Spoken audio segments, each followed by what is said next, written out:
Cuando Jesús llegó a tu vida, Él ya estaba cambiándote, tan solo estaba ciego. Y Dios esperaba el momento de empezar a remover tu casa interior. Había desorden y Él empezó a ordenar.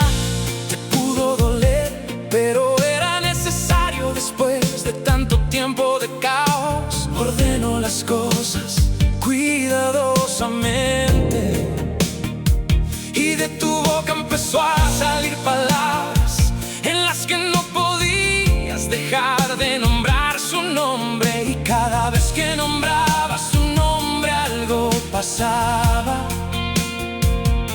Había lugares donde tus palabras con su nombre se convertían en lugares de guerra, pero tú ya habías hecho el cambio. Estaba Jesús contigo, y el orden que Dios hizo en ti, donde había caos, en esos lugares Dios se mostró glorificándose en la obra que había hecho en ti, y empezó a mostrar el orden. Y su palabra dejó de llegar vacía, y empezó una reconstrucción en todos los lugares en los que Dios te mandó.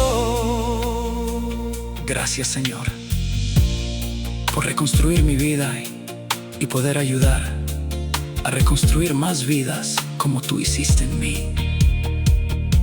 When Jesus came into your life, He was already changing you.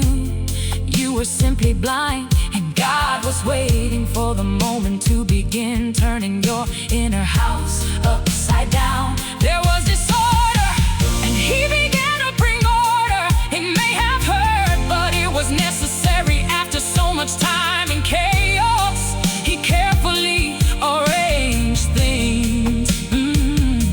And words began to flow from your mouth, words in which you couldn't stop calling His name. And every time you called His name, something happened. There were places where your words with His name became places of conflict, but you had already made the change. Jesus was with you, and the order that God created in you. Where there had been chaos, God showed Himself, glorifying Himself in the work He had done in you. And He began to reveal order, and His words stopped coming empty, and a reconstruction began in all the places where God sent you. Thank you, Lord, for rebuilding my life and allowing me to help rebuild more lives as you did in me.